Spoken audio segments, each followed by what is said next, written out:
So today we have a 2011 Dodge Ram 1500 4x4.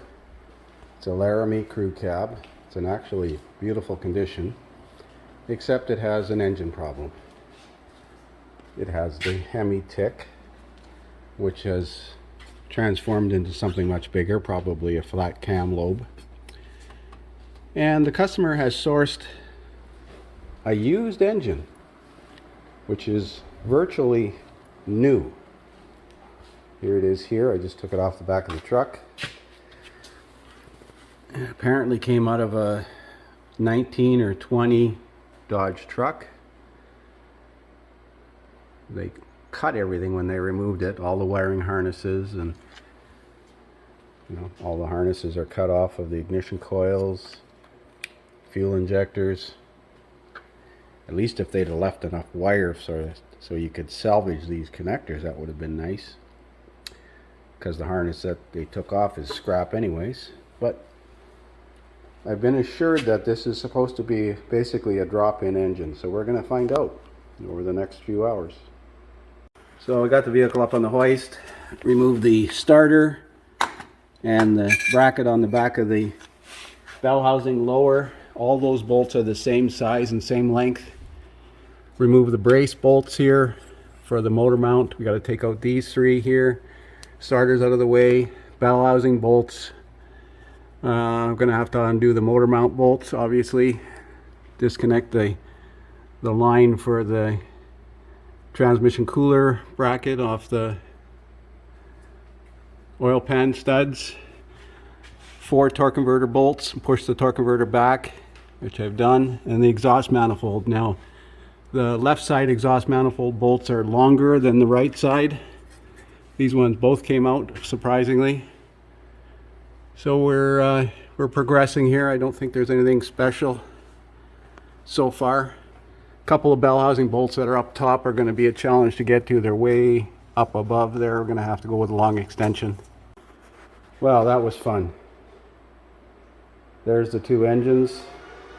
Original one on the left here, replacement on one on the right. Now, a few things I see different. The new engine has an engine oil cooler. This one does not. So this pipe has to come off and a plug put into this fitting here. I see this temp sensor is broken. I see the plastic on the intake manifold is broken, but that's no big deal. We can just put a tie wrap around that. That's just for a purge solenoid. This one doesn't have that. So far, most of the stuff looks the same. I see one problem. The left exhaust manifold is different. That one's at an angle, and this one is virtually parallel to the rear of the engine. Flywheels are different. This ground strap was broken on this thing, so we're going to have to repair that. That's minor. This intake manifold runner control got banged in shit transit, so that's broken, but I guess we can take this one off of this engine by the looks of it.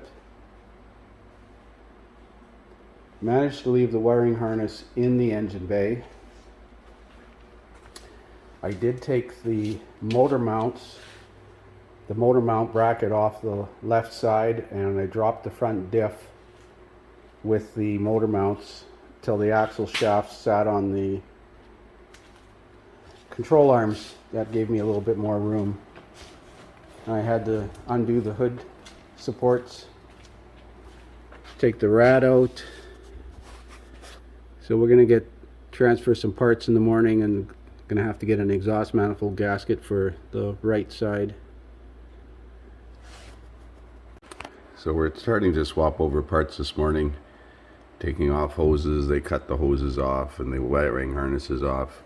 So this nipple I don't need, so I'm going to cap it because I don't want to disturb this gasket. We're going to take this coolant line off here and the engine oil cooler. I see this sensor is different. This oil pressure sensor looks the same, this one here, but this sensor is different. This one is busted. That one looks similar.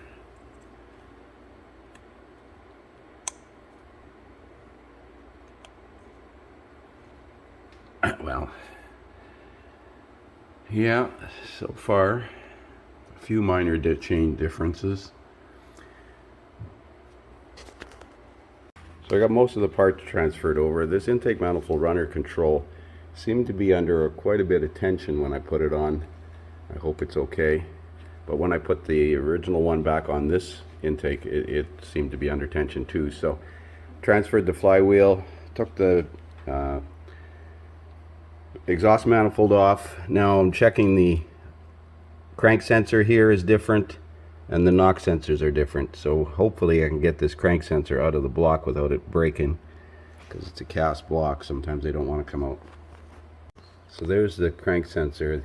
You'll notice that there's a locating ear in between the two pins on that new one, and this one is above the pin, slightly above the pin on the original one. So otherwise the sensors look the same. They are very, very similar. So the other thing when you change a crank sensor is to, although this block is in pristine shape, is to clean that surface that the sensor attaches to, because any rust on that will establish or increase the air gap. This one here, if we were putting it in here, it would be a problem.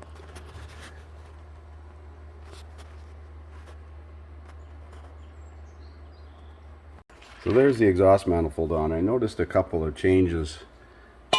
Chrysler's attempting to fix the broken exhaust manifold bolts. They did that by adding a third bolt up here on the exhaust manifold, and they also put the stainless steel reinforcing bar across here. You can see where the third bolt would be on this manifold, but the older 11 manifold didn't have that. So you can see the bolt hole in there, but that's not a problem. We used the gasket because it was like brand new, and we're going to put the heat shield on. Should be able to use this heat shield. Yeah, and we keep going. So there's the block heater out of the original engine. Goes into a bore in the back of the engine block. Get in there, and because this is new, it just threads right in. Doesn't go into the coolant, just radiates heat into the block, just like that. Fits into this cavity in the back of the block. It's actually looks like it would be, well, you probably could, if you had to change it on the engine. Let's see, if you took the bolt out and then rotated it, you might be able to get it out of the, yeah, you'd be able to get it out if it were to fail. This one I'm pretty sure is good. Let's continue. So there's the engine pretty much prepped. I got one thing left to do when I get it up on the cherry picker, and that's take the engine oil cooler off. I took the fitting out of the block of the original engine, and there's probably a bolt that holds this up just like this. So we're gonna take this oil cooler off. I've confirmed all the sensors are the same. Like I said, I changed this one. Cam sensor's the same. Intake air or coolant temp sensor was broken, so I transferred that.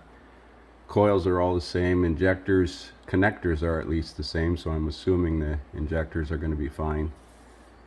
Yeah, it's pretty much ready to go back in. This plastic ear where the vent solenoid was mounted is broken, but it isn't utilized on this engine at all, so it's really not a problem at all. It doesn't go into the plastic intake, so we're good to go. So there's the engine prepped and hanging on the cherry picker, ready to go in. I like to use this strapping that I got from some electrical company comes in very handy. There's no lift eyes or no lift hooks on this thing, so you can hook it around the manifold.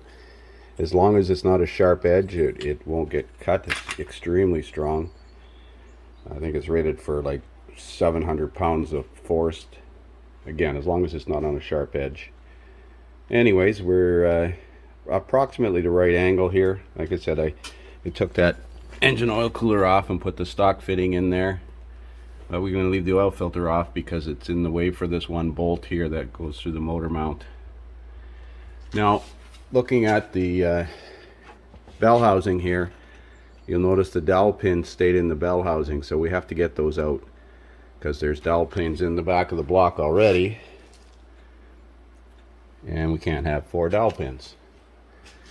And it's very important that they are in there to align the bell housing.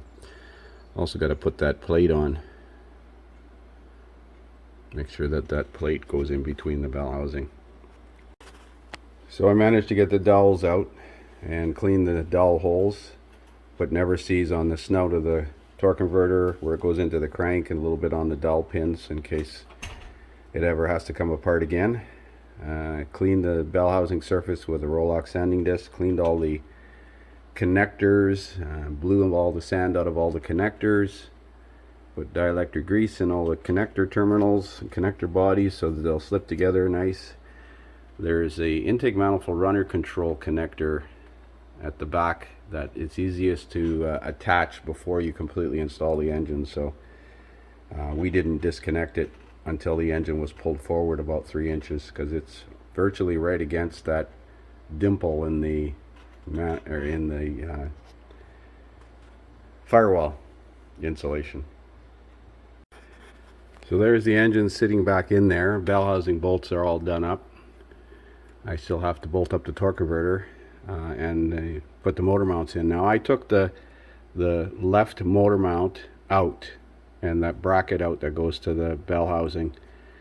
Some guys manage to wiggle it out of there, but it's too much of a pain in the ass in my opinion. If you support the engine with a block of wood on the harmonic balancer on the frame like that, it sits about the right height.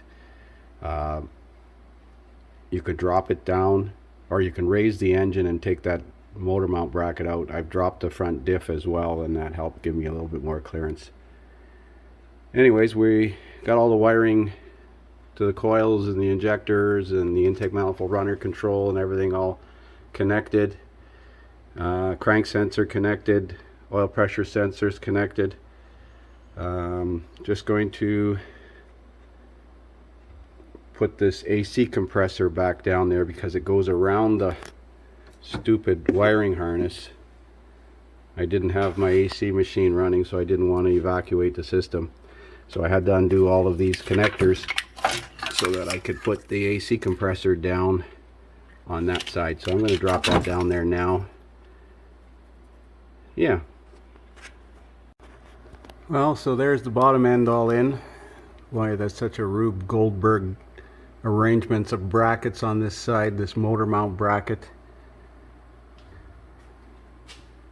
Anyways, everything looks like it's bolted in nice. You gotta tie up these tranny cooler lines. The clip doesn't hold anymore on the oil pan stud, but we'll deal with that. I put the little heat shield on the crank sensor. It wasn't on that originally. Anyways, we're going to let it down and assemble the top, put the rad and everything in. Well, there it is, back together and running again. Just got to check the fluid levels. Top up the coolant. Clear the fault codes because I had the air induction system off and I forgot to plug in the canister vent solenoid under the battery, so it had set a fault code for that.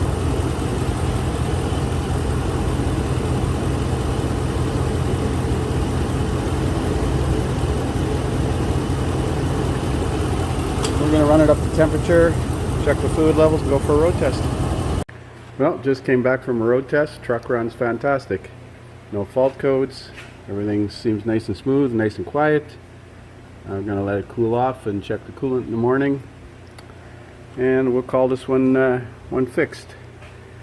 Put a 2019 engine in a 2011 Ram.